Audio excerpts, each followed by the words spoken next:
രഞ്ജിത്തിനെതിരെ പരാതി നൽകി നടി ശ്രീലേഖ മിത്ര. ലൈംഗിക ഉദ്ദേശത്തോടെ ശരീരത്തിൽ സ്പർശിച്ചെന്ന് കൊച്ചി പോലീസ് കമ്മീഷണർക്ക് പരാതി നൽകി. അതിക്രമം നടന്നത് കൊച്ചി കടവന്തറയിലെ ഫ്ളാറ്റിൽ വെച്ചാണെന്നാണ് നടിയുടെ പരാതിയിൽ പറയുന്നത്. കേസിന് പിന്നാലെ പോകുന്നില്ല എന്നാണ് ആദ്യം നടി പറഞ്ഞിരുന്നതെങ്കിലും ക്രിമിനൽ നിയമ നടപടി സ്വീകരിക്കണമെന്നാണ് ശ്രീലേഖ മിത്ര പോലീസിനെ അറിയിച്ചിരിക്കുന്നത്. ഹേമ കമ്മിറ്റി റിപ്പോർട്ടും പിന്നാലെയുണ്ടായ ലൈംഗിക ആരോപണങ്ങൾക്കുമിടയിലും സിനിമാ കോൺക്ലേവുമായി സർക്കാർ മുന്നോട്ട്. നവംബർ പകുതിക്ക് ശേഷം കൊച്ചിയിൽ കോൺക്ലേവ് സംഘടിപ്പിക്കാനാണ് തീരുമാനം. ചലച്ചിത്ര വികസന കോർപ്പറേഷൻ ചെയർമാൻ ഷാജി എൻ കരുണിനായിരിക്കും നടത്തിപ്പ് ചുമതല. സമഗ്രമായ സിനിമാ നയം രൂപീകരിക്കുന്നതിന് മുന്നോടിയായാണ് സിനിമാ മേഖലയിലെ എല്ലാ വിഭാഗങ്ങളിൽ നിന്നുമുള്ള പ്രമുഖരെ ഉൾപ്പെടുത്തി വിപുലമായ കോൺക്ലേവ് നടത്തുന്നതെന്നാണ് സർക്കാർ വിശദീകരണം.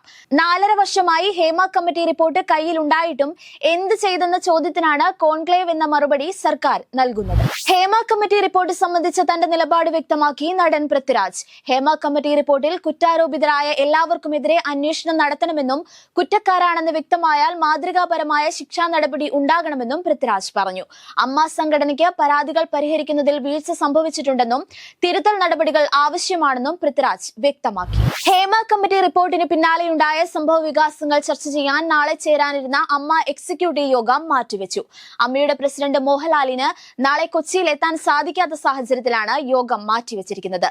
യോഗത്തിൽ നേരിട്ട് പങ്കെടുക്കണമെന്ന് മോഹൻലാൽ ആവശ്യപ്പെട്ട സാഹചര്യത്തിലാണ് അദ്ദേഹത്തിന്റെ കൂടി സൗകര്യാർത്ഥം യോഗം മാറ്റിയിരിക്കുന്നതെന്ന് സംഘടനയുമായി ബന്ധപ്പെട്ടവർ അറിയിച്ചു. ലൈംഗിക അതിക്രമ ആരോപണം നേരിടുന്ന മുകേഷ് MLA രാജി ആവശ്യപ്പെട്ട് പ്രതിഷേധം നടന്നു. മുകേഷിന്റെ കൊല്ലം പട്ടത്താനത്തെ വീട്ടിൽ യുവമോർച്ചയുടെ നേതൃത്വത്തിലും മഹിളാ കോൺഗ്രസിന്റെ നേതൃത്വത്തിലുമാണ് മാർച്ച് നടന്നത്. ആദ്യം യുവമോർച്ചയാണ് വീട്ടിലേക്ക് പ്രതിഷേധവുമായി എത്തിയത്. വീടിന് സമീപത്തെ റോഡിൽ പോലീസ് ബാരിക്കേഡ് ഉപയോഗിച്ച് പ്രവർത്തകരെ തടഞ്ഞു. ബാരിക്കേഡ് മറച്ചിടാൻ ശ്രമിച്ചതോടെ ഉന്തും തള്ളുമുണ്ടായി. പ്രതിഷേധക്കാർ മുകേഷിന്റെ കോലം കത്തിച്ചു. ഹേമ കമ്മിറ്റി റിപ്പോർട്ടിന് പിന്നാലെ മലയാള സിനിമാ വ്യവസായം ആടിയുലയുകയാണ്. നടന്മാരായ മുകേഷിനും ജയസൂര്യക്കുമെതിരെ ഗുരുതര ആരോപണവുമായി നടി മിനു മുനീർ. മുകേഷും ജയസൂര്യയും ശാരീരികമായി ഉപദ്രവിച്ചുവെന്ന് നടി മിനു മുനീർ പറഞ്ഞു. സഹകരിച്ചാൽ ഗുണമുണ്ടാകുമെന്ന് ജയസൂര്യ പറഞ്ഞു. താൻ എതിർത്തതോടെ അവസരങ്ങൾ നിഷേധിക്കുകയായിരുന്നു.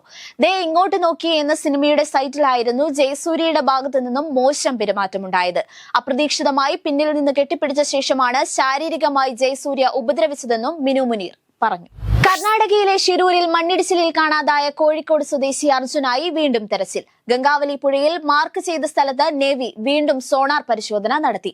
ലോറി ഉണ്ടെന്ന് കരുതുന്ന സ്ഥാനം മാറിയോ എന്ന് കണ്ടെത്താനാണ് പരിശോധന നടത്തിയത്. പുഴയിലെ അടിയൊഴുക്കും നേവി പരിശോധിച്ചു.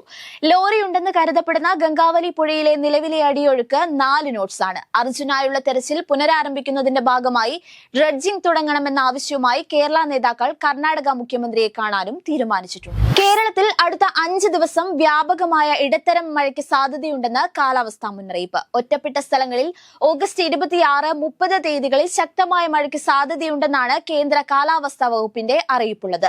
അതിതീവ്ര ന്യൂനമർദ്ദം കിഴക്കൻ രാജസ്ഥാന് മുകളിൽ സ്ഥിതി ചെയ്യുന്നു. തെക്കൻ രാജസ്ഥാൻ ഗുജറാത്ത് മേഖലയിലേക്ക് സഞ്ചരിച്ച് ഓഗസ്റ്റ് 29ഓടെ സൗരാഷ്ട്ര കച്ച് തീരത്തിന് സമീപം വടക്ക് കിഴക്കൻ അറബിക്കടലിൽ എത്തിച്ചേരാനാണ് സാധ്യത. ഓട്ടോറിക്ഷകൾക്ക് സംസ്ഥാന പെർമിറ്റ് നൽകരുതെന്ന മുൻ നിലപാട് മാറ്റി നിബന്ധനകൾക്ക് വിധേയമായി പെർമിറ്റ് അനുവദിക്കാമെന്ന് CITU വ്യക്തമാക്കി. ഗതാഗത വകുപ്പ് മന്ത്രി KB ഗണേഷ് കുമാറുമായി നടത്തിയ ചർച്ചയിലാണ് ഇക്കാര്യത്തിൽ തീരുമാനമായത്. പാകിസ്ഥാനിലെ ബലൂചിസ്ഥാനിൽ ആയുധധാരികൾ നടത്തിയ 2 വ്യത്യസ്ത ആക്രമണങ്ങളിൽ 33 പേർ കൊല്ലപ്പെട്ടു.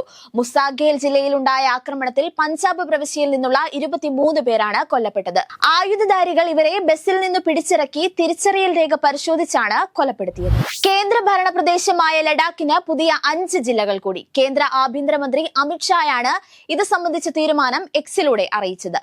പ്രധാനമന്ത്രിയുടെ സ്വപ്നം പോലെ ലഡാക്കിനെ വികസിതവും സമൃദ്ധവുമാക്കാനുള്ള നടപടികളുടെ ഭാഗമായാണ് പുതിയ ജില്ലകൾ രൂപീകരിച്ചതെന്ന് അമിത്ഷായുടെ കുറിപ്പിൽ പറയുന്നു. സൻസ്കാർ, ദ്രാസ്, ഷാം, നുബ്ര, ചാങ്താങ് എന്നിങ്ങനെയാണ് ജില്ലകളുടെ പേരുകൾ.